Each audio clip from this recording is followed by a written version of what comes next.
Hey everyone, it's Arwen here. Before we get started, the topic and language in this episode, it might be a little bit heavy for young ones in an earshot. So I just want you to keep that in mind. Thanks. When I approached him about the rent being behind 3 months and knowing that we could potentially get kicked out of our home, he lost it on me. So he picked me up and he threw me on the dining room table, which shattered into pieces. Welcome to She Handled It, a podcast dedicated to sharing empowering stories of women who have faced major adversity and how they overcame it. I'm your host, Arwen Becker. I'm a wife, mom, national speaker, author, entrepreneur, and athlete. But on my journey to these triumphs, I battled many life-altering challenges. Thankfully, I found freedom when I realized I was not alone. I invite you to join me each week as I explore the inspirational stories of determined women who overcame life's toughest moments. Ultimately, how she handled it, and so can you.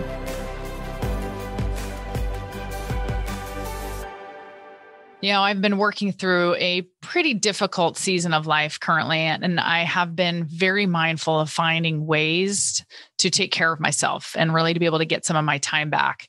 So for that reason, I'm taking a little bit of a pause for a few weeks, not doing any new recordings, but replaying some of those top listened to episodes and those that really struck a chord with so many. I just want to let you know, I appreciate your love and your prayers and all of your support. This is a show that I felt very valuable to replay.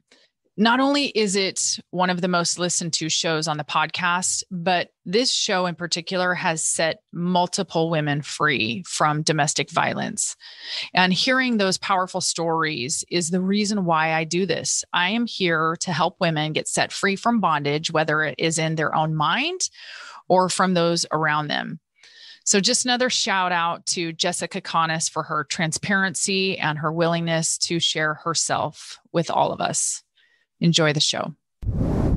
So I promised all of you listeners from the beginning of this podcast that this was not going to be a superficial conversation. So I am going to break this down very quickly. If you have not met Jessica Conness or you've never seen her on social media, let me just tell you, she's absolutely stunning. This woman, the first time I saw her, I was like, oh my dear God, she has everything together. She's got a beautiful figure, beautiful face, just all seems to be working together.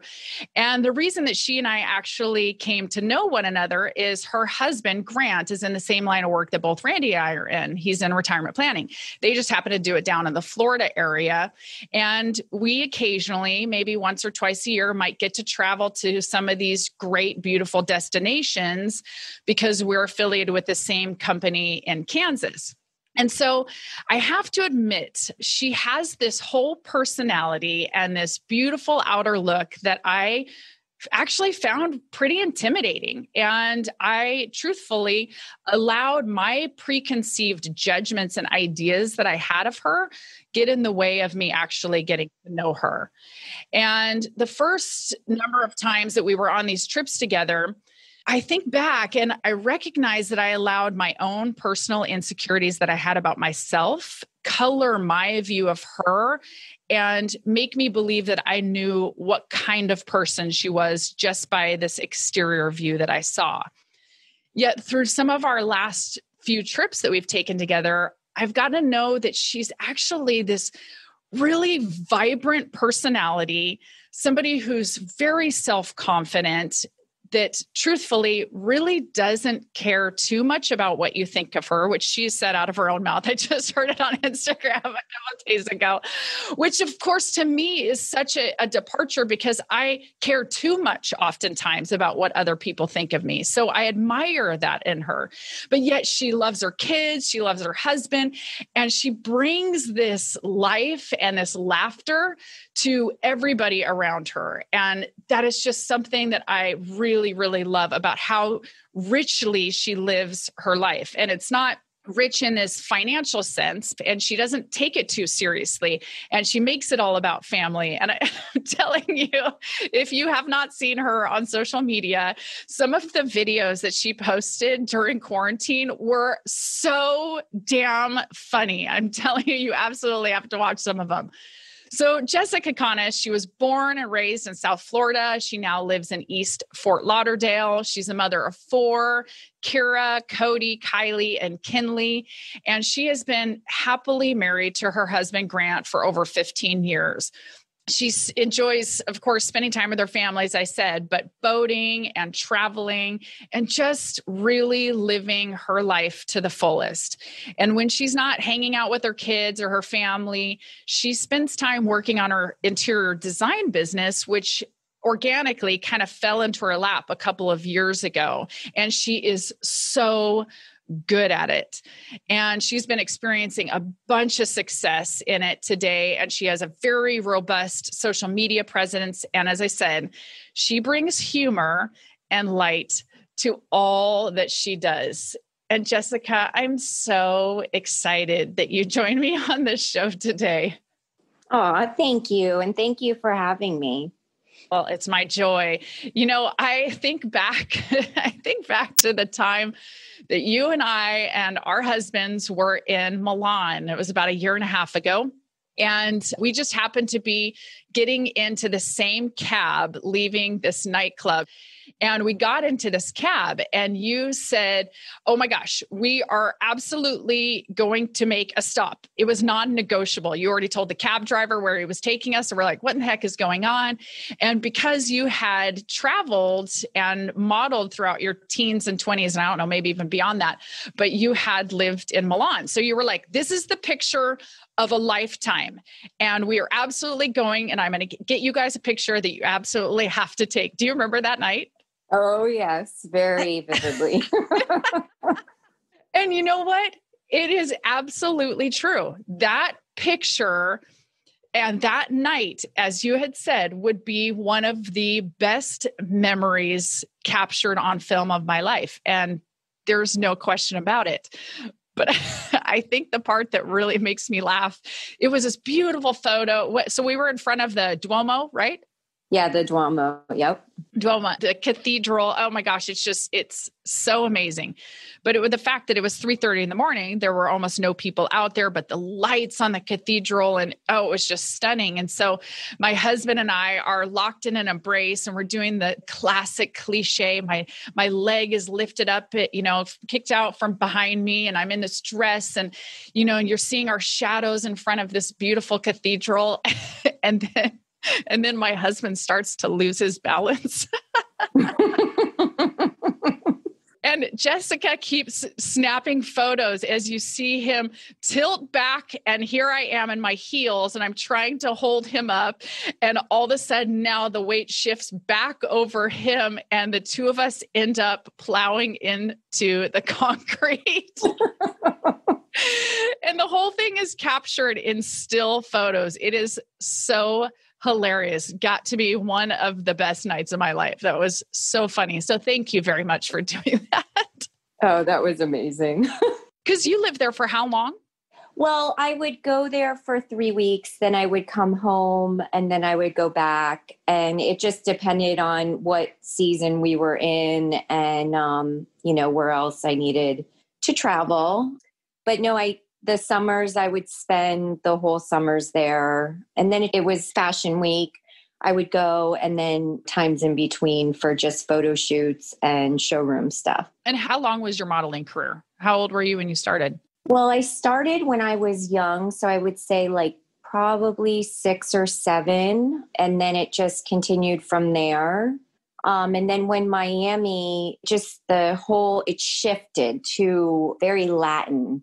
And so the market wasn't there for me anymore and I had to figure it out. So then, my agent was like, well, let's try Italy. And coincidentally, I had met an Italian man that lived in Milan too. So his family was very gracious to let me stay at their home instead of the little tiny modeling apartments and stuff. And I just learned and loved Italy so much. I mean, it's magical. It's beautiful. I had some amazing memories there. It is magical. There's no question about it. We weren't even there for that long, and I am amazed at how many wonderful memories we have. So we have this overcomer playlist that I'm continuing to build out. I think of it this way, is that in all seasons of life, there are challenges that we're going through. And sometimes, it's something where we're stepping out into something new and we just need something that pumps us up and makes us just feel awesome and feel like we can go handle whatever is going to be coming on. Or there are those times where we just need to weep and cry and we're mourning the loss of something that we expected it to be what it was and it didn't end up turning out that way or whatever it might be. But we're always in some form of overcoming some challenge in our lives. And so I have this list that has continued to grow out. So you said that you had a song for us. What song is that? Philip Phillips, and it's Tell Me a Story. How does that? I don't even know if I've heard that one. What's the kind of the vibe of it? Just pretty chill, but I just love like his words in it because it says like, tell me a story long and true, beyond what we are, beyond what we do. And then it's like pieces of a puzzle and it's just, I don't know, like I just love it. And when it first came out, I would cry when I listened to it. And it's just, I don't know. I just think like he's an amazing singer. And I just love the song. You have to listen to it. It's going on my list. I love it. I love it. So, I kind of started out with such a fun memory, but, here we are in October and being National Domestic Violence Awareness Month. I know that is something that has hit too close to home for you. So, maybe you can just start by taking us back there. Okay. So it was like 20 years ago. And I was in this abusive relationship, which I never was in an abusive relationship before, but I was young. I had my daughter when I was 23, and we were in a relationship for 5 years. So it was really like one of my first serious relationships. So for 5 years, I'm with him, and his family his mom was just an amazing person. And I loved his sisters and his brother. And, I went through this relationship and I thought we would go to his dad's house and it was Christmas. And I'll never forget, there was this one time where we came home and, we had wine and, we were living together and we got home and out of nowhere, he snapped on me and I was so scared. And then he got arrested because the neighbors had called the cops, and then his mom pleaded for me to drop the charges. So I did.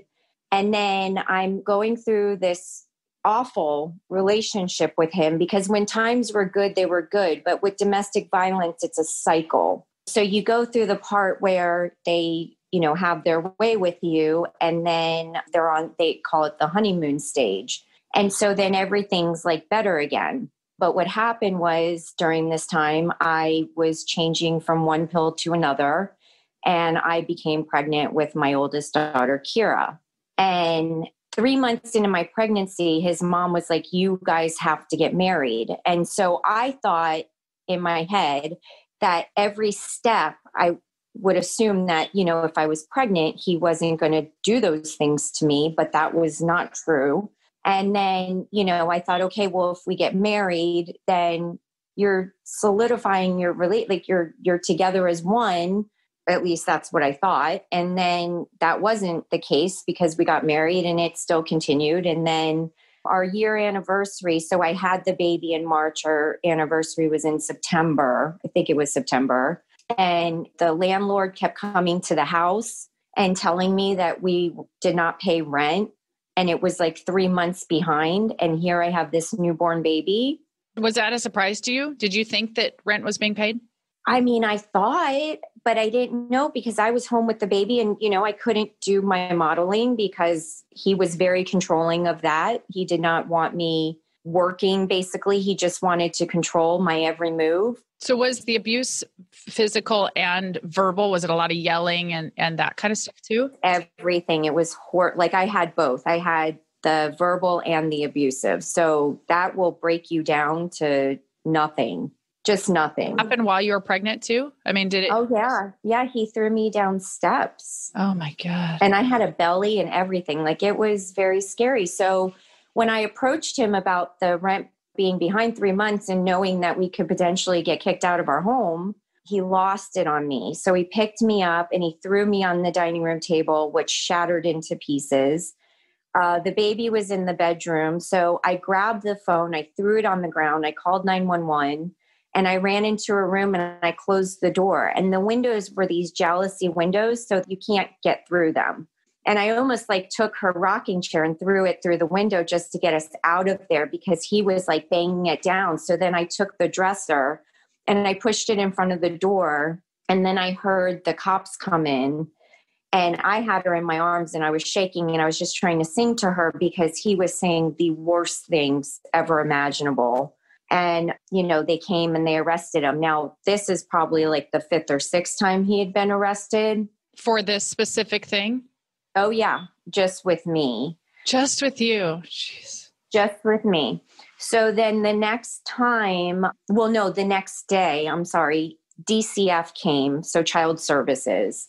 And, they want you to relay the story and tell them everything. And, so I'm just talking with this woman in all confidence. Like I was just telling her and she said, honey, if this happens again, we're going to take your baby. And my heart, I was like, I can't do this anymore. So I changed all the locks. I quickly came up with the money. I had no help. I got a nanny. I went right back to working and the agency knew what I'd been through. So they fronted me because they knew that I was with them for a long time, which I thought was super sweet. And they got me back on my feet and I was so skinny. I think I was like 95 pounds wet and I was so stressed out. And he kept like trying to break into the house and stuff. And we would try to exchange the baby, but then he would start fights with me. So I'd have to call the cops again. And then it had to be where, his parents would have to pick up the baby. And then he just kind of like, he got on a boat in Miami. He worked on boats and he just started traveling. But he was the whole guilt thing. It's you broke up our family. You ruined our marriage. How could you do this to us? And I was like, well, you did it to yourself and you're the one that caused the problem. And I can't live knowing that my baby could possibly be taken away from me. And I don't want to be treated like this anymore. Like I know that my worth is more than this. So it was very hard. And every day I would have to say to myself, like, you can do this. I would say, like, I was like a crazy person. Like I would walk through my house and I would give myself pep talks, like talking to myself, because I just felt like I was just going to shrivel up in a ball. Then I went to counseling and now just take it back like a couple steps. I think right when I got pregnant with my daughter, I went to Women in Distress. And that's a very depressing place to be because I felt like I was too good to be there. And I hate even saying that, but what the reality was is that there was women that had children and had to move and change their names. So like say they lived in Missouri and they got so beat up that they had to remove themselves from where they lived, pull their children from their school, change their name, and move into Women in Distress in Florida so that they could start their lives again. God, to leave their entire support network, if they had one, behind and have to start over from less than zero. Could you imagine? No. And so I'm sitting there and I'm like, I don't belong here. He just beat me up. He kicked my ass. I'm stronger than this. I can do this. And then, because I was pregnant, so I was with him and he didn't know that I was going to these meetings. And the lady looked at me and she said, you have to leave him. And I said, I can't. And she said, Jessica, this isn't going to get better. It's going to progressively get worse. And if you live at the end of this, it will be a miracle. You still stayed for months after that? So I had the baby, and then right at our year wedding anniversary is right before this all happened when he threw me on the table. And then I was just done. Wow. And I think when my daughter was like 2 or 3, I went to the Bahamas because he was begging me to get back with him. And I spent a weekend and it was just horrible. And I just never looked back after that. I just never looked back. And he stopped communication with he never paid child support. My daughter doesn't have a relationship with him now. And so the very much silver lining, I know at the end of that for your daughter, you've got 4 kids, but with your oldest that you had with him is it wasn't too long ago that Grant, your current husband, you've been married to for over 15 years, adopted her, correct? They're in the process right now. In the process. She asked him. That was what she'd asked him, right? Yeah, I saw that video. I totally cried. It's just like I was cried and I screamed. And because knowing what it's like adopting an older child, because my oldest, who's now almost 24, but adopting him at 16 and, having a kid, more of a grown adult, young adult, look at you and say, will you adopt me? And so seeing that happen between her and Grant was just so magical and such a beautiful end to such a terrible start. I have to imagine you go back because the two of you, that your former, were together for, you said 5 years, it was a span of 5 years. Yep. So how early on do you think you can recall in that relationship that you knew something was wrong? 6 months. Very short period of time. Yep. And why do you think at that time you didn't listen to those red flags?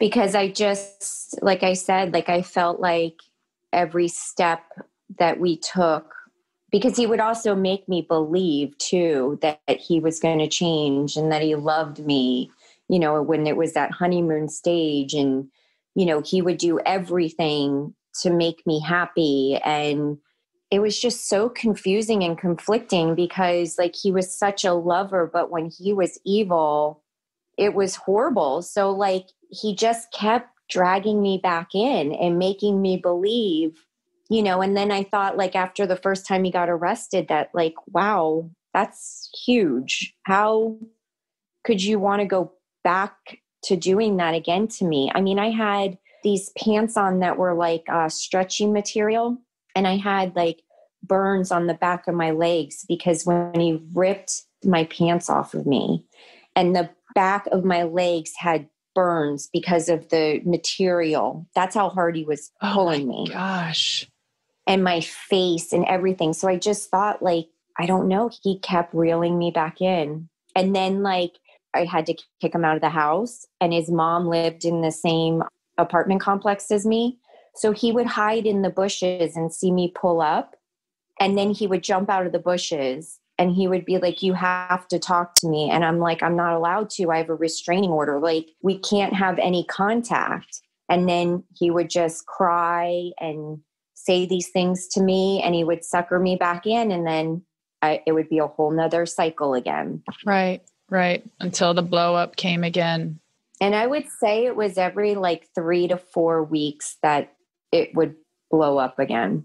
So once a month I was getting abused. When you think back on that time period, do you think that there's anything that people could have said, that anybody else could have said or done to help you in that? Or was it just something you had to move through yourself? I think that when you're in something like that, because of how they break you down with their words and they make you feel like you're worthless, that you're almost hiding yourself from people. I pulled away from so many people because I was almost embarrassed. Sure. Yeah, I absolutely believe that. When we get to a point where we have no self-worth or very, very little self-worth, to have somebody that's so unhealthy and unhinged that can still get into that place and make you believe for a moment that this is somehow okay for me because I'm at least getting moments of having somebody tell me I'm beautiful and I'm so sorry and you're the best thing that's ever happened to me, and all the recordings that come out of the mouth of somebody who is backtracking after abusing and physically harming somebody to such an extent. And then yet to be able to use their words to come back in and believe, well, I don't really have much of anything. So I guess this is good enough. You know what I'm saying? And I think that, what I heard from what you said is the value of having a support network. Because, like you said, you kind of pulled away and withdrew because of your embarrassment and your shame and not wanting to bring people into that space. Yet that's the space people needed to come into to help get you out of it. And I think we all do that because we're afraid that we're the only one, that somebody, they can't relate, or what will they think of me? Or, the fact that I would allow somebody to talk to me that way, or I must really be trash because he's told me I'm trash. So I really must be, a horrible person to be treated this way. I must somehow deserve it. You know what I'm saying? Yeah. And that's exactly what it was. And it was just, you go in a hole. It was a very lonely place to be. There were probably people in your life that didn't really know that was going on. I mean, were you pretty good at hiding it, or were you just detached from a lot of people in your life at that point? I think I was detached, but I think I would have to hide myself in a lot of clothes because of the bruises and the scrapes and all of the things. And, one time I wore a sweater and it was 90 degrees out and my girlfriend's like, "What are you doing?" And then we had a couple drinks together and I showed her and she just started crying. Like, "What are you doing?" But I would say that was closer to the end of me, coming around and just I knew in my heart after I had the baby that wasn't what I wanted her to grow into. So I think towards the end is when I really started to come out and start telling my girlfriends. And yeah. And his mom, she would really leech on to me and talk to me. And, his sister knew what was going on and his other sister. So it was really they knew what was going on. So they were kind of the ones that I would talk to. But then at the same time, I would only give so much information.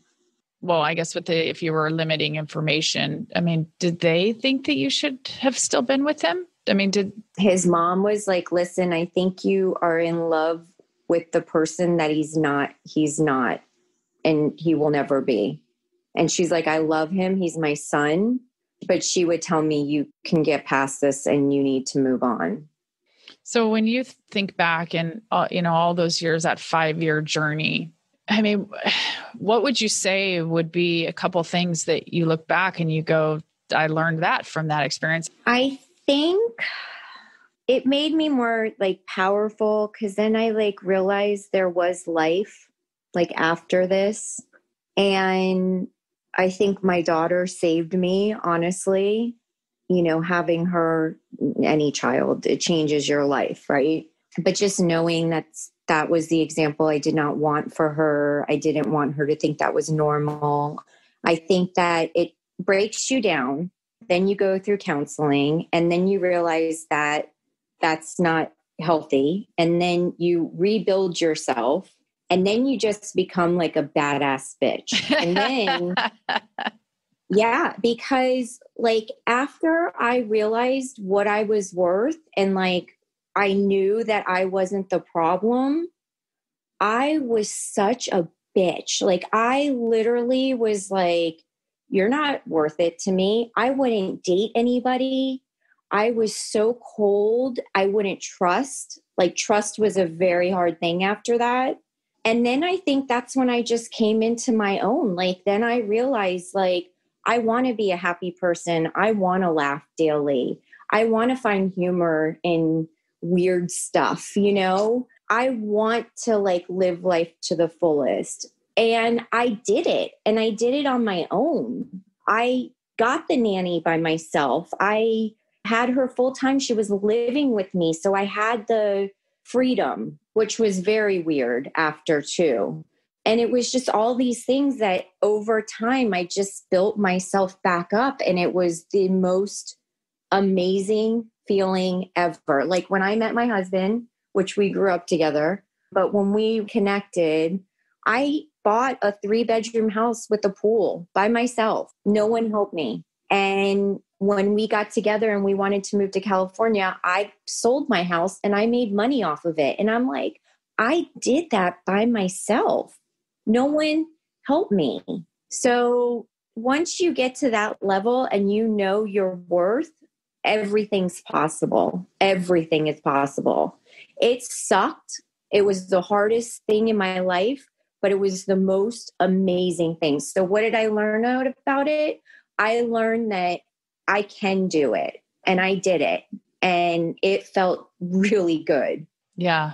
Oh my goodness. There's a couple of things. One that I thought of is, you talked about when it hit you really very much rock bottom. You said, and then became this absolute cold bitch on the other side. So because you were just like blocking people out, right? I talk a lot about this, the pendulum of life. If we stay closed off and, walled up and everything, yeah, we won't get hurt, but we also won't live this life that you're talking about, this one that's vibrant and full of joy and laughter and all of those pieces that the pendulum has to swing one way and then it goes to the other. And then going through counseling, figuring out what was acceptable and normal behavior and what was not and what was healthy. But then over time, as we realize, okay, what are healthy people and healthy relationships? And you can identify, just like you said, about 6 months in, you recognize there were things that weren't right about this relationship. But yet I have to imagine that that's very much a common part that people go through when you've gone through such abuse, is kind of walling up for a while and then learning how to open up in a healthy way and be able to be exposed to people who will care for you in that space appropriately. And that's certainly what you've found now. 100%. But do you know what I do remember is there was this one counselor that I went to. She was absolutely adorable. I had to drive 45 minutes to get to her, but she was married. And she looked at me and she said, in your next relationship, I want you to find a man that will let you dance on top of a table and look at you and laugh at you and help you down when you're done. And that stuck to me. Those were the most powerful, innocent, easy words to say to somebody that pushed me to help me find that sweet soul that would let me do that. And, you see Grant, like he's so easy and mellow and I've seen him absolutely do that for you. I have seen you dance on a table and I have seen him gracefully help you down. Yeah. I challenged him. I still do. Who knew that she was going to paint exactly that perfect picture? Well, obviously she knew who you were. I mean, that's one of the things that I've so admired about you. That's why I love being around you, because you are such a person who is just, to me, what I see is somebody who is free to be who you are, and you don't apologize for it. And it might not be for everybody, and you're okay with that. And that's the beauty of it, is we're not supposed to be like each other. It's drawing people towards you that challenge your way of thinking, that challenge your way of doing things, that bring you to a place of letting go. And, that's what you do for me, is when I see you live your life, I'm reminded I don't have to have it all packaged up. I don't have to have it all put together. I don't have to have it, as much as your package looks absolutely freaking awesome. Let me tell you, your life and the way you bring it, but you don't apologize for it. And I think that is just such the beauty of who you are as an individual and what you provide to women around you. And you're going to draw in those women who need it. And I love that about you. And I just am so glad that you are who you are and that you bring that. Thank you. Well, thank you. And thank you for those sweet words, because that means a lot to me. Thank you. Well, you're welcome. So rapid fire, quick last 3 questions. Best piece of financial wisdom that you've been given? Best financial advice. I think it's just enjoying life with what you have, not living above your means, and being as conservative as you can with some things. Would you say, to expand on that, you can look back at times in your life where you didn't have the means, of course, that you have now, and recognize you still lived it up? Yes. But, well, I mean, when the recession hit for Grant and I, if, you want to tap on that one, we had 3 babies in diapers and $500 in our bank account. So that was a very scary time. But thankfully, we made it through and we did it with grace. And yeah, we ate a lot of pizzas, but still had fun. Yep. I believe it. I absolutely believe it. So what's a book that you would recommend and why? This is so sad. I don't read books. Okay. So do you listen to podcasts or do you listen to anything specific? I mean, I don't. And I literally, when I read, it's like Instagram or like anything that has to do with like home decor. Like I'm just really focused on that. And I just love anything. So for me, it's more like resourcing and looking at pictures and reading like interior designers' ideas. But for me to pick up a book and read, because I always feel like, and especially now because the kids being home, like when I was pregnant and stuff, I read about the pregnancies and then, you read about the babies and stuff like that. And then you're just a whirlwind of running around all the time. So I wish I had more time to sit down and read a book, but I feel like with the kids being home from school and then, there's quick questions and then I have to run downstairs and help whoever. So I don't know. I want to read your book. Hey, there you go. It's in the mail. There it is. And then what would you say is a favorite quote? Without change, there is no growth. Without change, there is no growth. Absolutely. Totally agree with that. So how can our listeners get a hold of you? What are some of the good ways to be able to connect with Jessica Conness? I think the best way is Instagram, and it's Jess, Jess, Connis, Conness.